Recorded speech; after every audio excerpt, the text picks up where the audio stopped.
G'day and welcome back to Star Citizen. Today we are taking a look at one of the more interesting ships in-game, albeit one that doesn't really have much use at the moment, and that is the Drake Herald, which you see before me. Now, the Herald in lore is a information courier ship, the idea being that there is no ability to have faster than light communications, and so to get information from system to system, they rely on using drone probes traveling between jump points.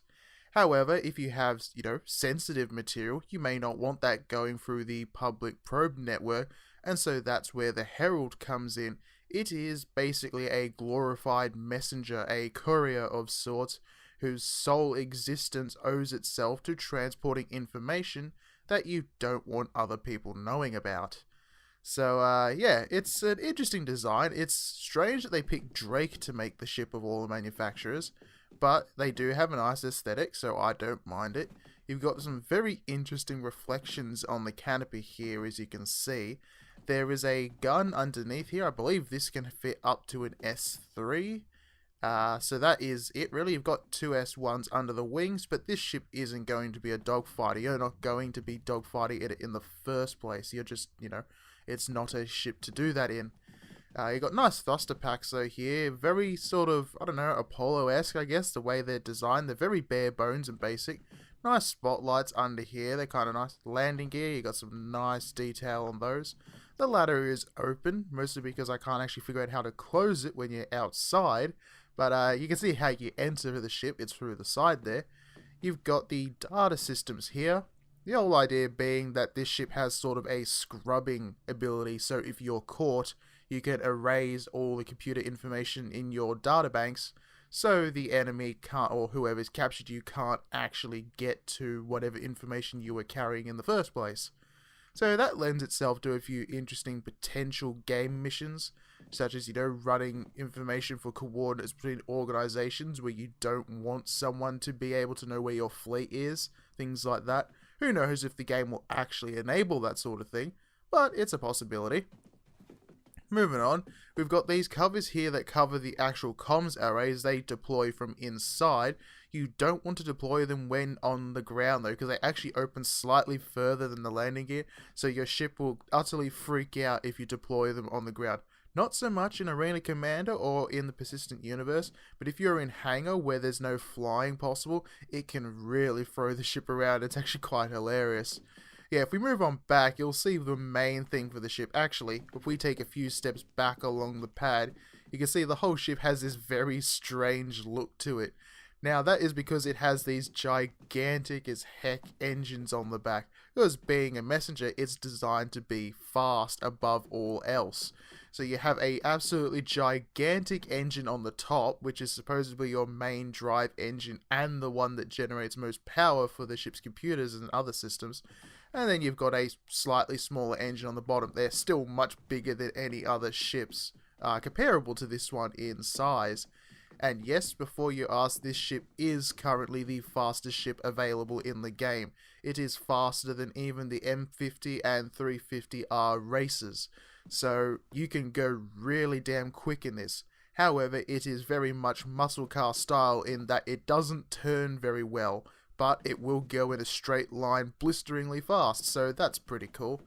Also, if you want to get an idea of the scale, let me just stand right by one of the engines here, so you can see just how big this thing really is. Yeah, they are huge. But moving on, we'll have a look at the other side. You can see the tiny little stub wings. This ship, when it was originally in concept, had sort of asymmetrical design, which I wasn't a fan of, and which is why I didn't get a pre-order of one in the first place. So not pre-order, I didn't pledge for one in the original concept. However, since then, they've changed it to make it this more symmetrical design, largely because, well, asymmetrical designs aren't actually very useful. They're very difficult to make work in any game, especially when you're trying to make actual physics grids have meaning, which is what they're trying to do with this game. We will see how much they succeed or not with that, but that is the intention anyway. But anyway, let's get a look inside now. We spent enough time walking around what there isn't that much to see. I just love the design.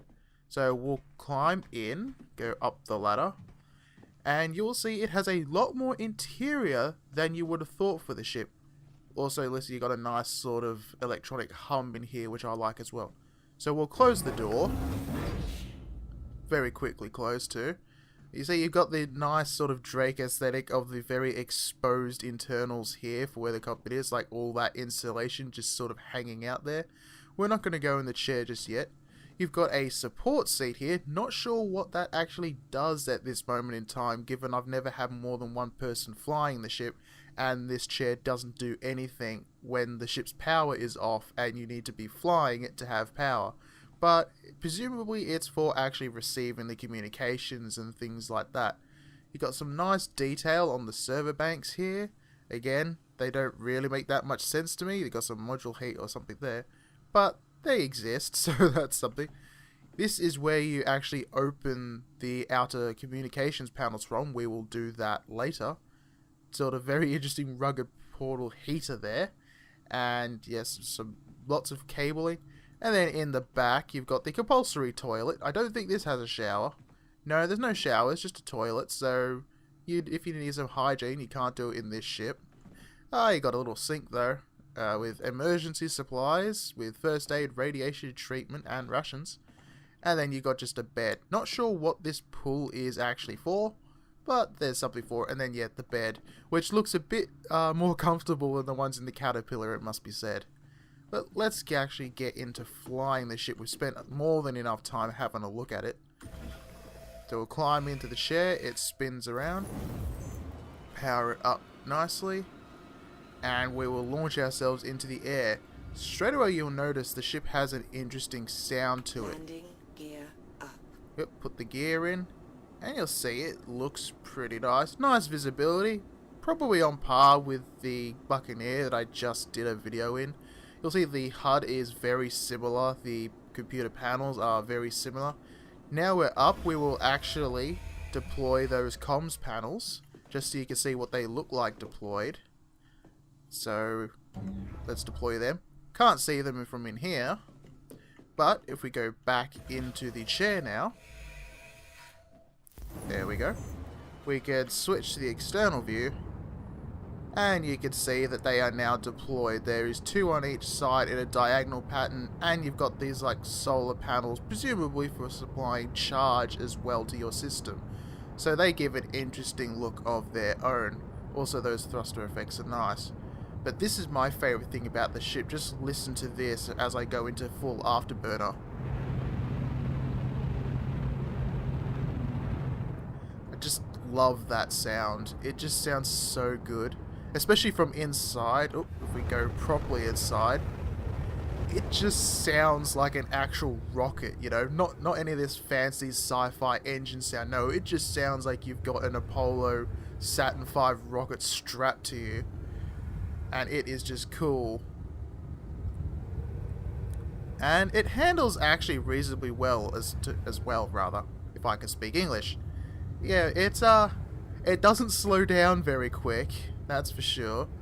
As you can see, my changes of direction, it sort of takes a little bit to rectify that. But if I drop back down to 0 again, just look at how quick this acceleration goes. I think it is by far the fastest accelerating ship we currently have, as well as being the fastest ship. Just only do that speed in a straight line. You can't really do it in any other direction, as my sideways drift there shows. But yeah, it flies alright. If you're interested in a courier, this ship is probably for you. You can go very fast in a straight line, but you're not going to be a racer because you can't really turn. You've got guns, but they're not really worth using because, you know, they don't do a lot of damage. And they also don't sound as good as the engines. But if you want something that is quick, has an interesting role as being, you know, if you fancy being a smuggler maybe, but a smuggler of data instead of actual physical items, because this has no cargo space, then maybe this is a ship for you. But anyways, I'm Denadon, this is Star Citizen, safe landings.